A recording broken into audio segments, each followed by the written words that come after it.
Okay, hai, so video kali ni saya nak share tentang bagaimana cara untuk kita memaksimumkan keuntungan di dalam Wahid Invest. Seperti yang korang tahu, saya memang laburkan atau melabur duit di dalam Wahid Invest. And then Wahid Invest ni memang telah disahkan ataupun telah diluluskan oleh Suruhanjaya Security Malaysia. So, kepada korang yang nak buka akaun Wahid Invest, boleh refer kepada video saya yang ni. Alright, so kita terus masuk pada tipsnya, cara untuk kita memaksimumkan. Tapi sebelum kita nak masuk tips tu, bila korang dah masuk di dalam dunia saham, korang kena tahu setiap keuntungan tu datangnya dengan risiko sekali. Okay, lagi tinggi keuntungan, lagi tinggi risiko. Alright, so tips yang pertama untuk kita maksimumkan Wahid Invest ni keuntungan dia, first kita kena gunakan portfolio US stock. Okay, sebab apa? Portfolio US stock ni keuntungan dia adalah 11%, okay, 10%. Itu bergantung caranya. Performance Wahid ni dia memang menaik setiap tahun. Yang kedua kita mestilah invest semasa saham tu tengah jatuh. Let's say lah, hari ni kita buka portfolio Wahid negatif 2%, negatif 3%, ataupun kita rugi RM18, kita rugi berapa ringgit sekalipun beratus ringgit, kita invest masa tu. Tetapi kau kena tahu, ambil tahu ni dulu first. Contohlah hari ni kita untung RM50 ataupun RM100 hari ni kita untung. Sebenarnya keuntungan RM100 itu adalah 2 hari yang lepas. So jumlah yang keluar di dalam Wahid tu, akaun Wahid tu adalah delay dan lebih kurang 2 ke 3 hari delay. So, apa yang korang tengok hari ini, keuntungan RM100 itu sebenarnya adalah keuntungan 2 ke 3 hari yang lepas. Cara untuk tengok keuntungan ataupun korang nak tahu macam mana kita nak tahu saham tu tengah jatuh kalau Wahid ni delay kan dia punya earning tu. So, korang boleh buka dekat sini. Alright, so korang just buka dekat Google. Dan search ni Wahid FTSE. Dekat sini dia akan keluar. Kalau kita nampak performance selama 5 hari dia jatuh. So sebenarnya inilah masa untuk kita invest, bukannya untuk kita withdraw. Sebab sekarang ni tengah rugi, bila kita withdraw memang sah rugilah. Sebab ni rugi di atas kertas. So bila sebab masa ni market tengah turun, dan kita invest, kita beli saham ni dengan harga yang murah. Dan sebab apa saya kata tak perlu risau kalau kita tengok performance selama 6 bulan dia memang naik. Okay, kalau kita tengok tarik jauh sikit, 1 tahun performance dia memang naik.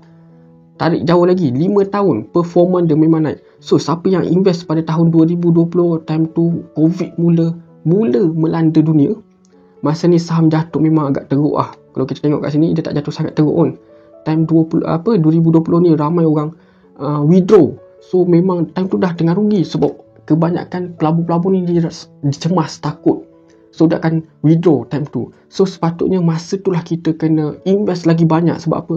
Let's say saham 19.45 USD. Kalau kita invest masa ni sebanyak 19,000, tahun ni korang dah boleh untung sebanyak 42,000. Kalau korang invest masa tu 19,000, hari ni korang boleh untung sampai 42,000. So Wahid ni sebenarnya dia adalah jangka masa yang panjang. Korang kena beri masa dia selama 1 ke 2 tahun baru korang akan nampak nilai tu. Tapi bergantung kepada berapa banyak lah korang invest, baru korang nampak kau nilai tu. Alright, so korang boleh monitor dekat sini sebenarnya. So sekarang ni saham ni tengah jatuh. So ini adalah masa yang terbaik untuk kita invest sebenarnya, bukan masa untuk kita withdraw. Sebab apa? Saham tengah murah, tengah turun. Bila kita invest, kita beli saham dengan harga murah, maka bila dia naik, duit yang kita dah beli dekat bawah ni dia akan naik sekali. Lagi banyak kita beli dekat bawah, lagi banyaklah keuntungan yang kita dapat. Tips yang ketiga, korang kena consistent invest. Sebab apa? Kita tak tahu saham ni bila dia jatuh, bila dia naik. Daripada kita keluarkan semua duit banyak-banyak, dan kita lump sum, invest sekali jalan lump sum terus. Sebenarnya itu tak memaksimumkan. Sebab saham ni dia ada naik, ada turun. So bila kita invest setiap bulan, kita semasa dia turun tu kita invest lebih lagi, maka keuntungan tu kita akan dapat maksimumkan dia. Alright, sebab tu lebih prefer kita invest setiap bulan. Alright, kita invest setiap bulan daripada kita invest secara langsam. Untuk yang keempat, seperti yang saya bagi tahu, elakkan kita withdraw kita punya balance Wahid ni. Sebab tu saya galakkan untuk kita invest di dalam Wahid ni, kita gunakan duit lebihan. Sebab apa? Untuk kita memaksimumkan ni, bila kita keluarkan duit yang tengah dia nak run, okey, dia nak run dan kita keluarkan dan kita masukkan, dia punya keuntungan ataupun keuntungan dia takkan sama. Performance dia takkan sama. Kemungkinan masa kita keluarkan tu Wahid tengah naik dan kita nak masukkan Wahid tu dah lagi naik. Kita punya keuntungan tu tak dapat maksimumkan. So elakkan kita withdraw terlalu awal. Sebab tu jangan gunakan duit simpanan ataupun duit emergency. Kita gunakan duit yang memang duit lebih, yang kita 2 tahun lagi mungkin baru kita guna duit tu. Okey, kita invest ni untuk beli apa? Contoh kita nak beli kereta. So kereta ni perlu ambil masa untuk kita kumpul duit. So kita labur dalam Wahid. Kalau kita nak beli rumah, labur dalam Wahid. So duit ni kita tak perlu ambil. Sebab duit ni memang untuk kita punya cita-cita kita, apa yang kita nak. Tetapi saya bagi tahu awal-awal, risiko untuk US stock memang agak tinggi.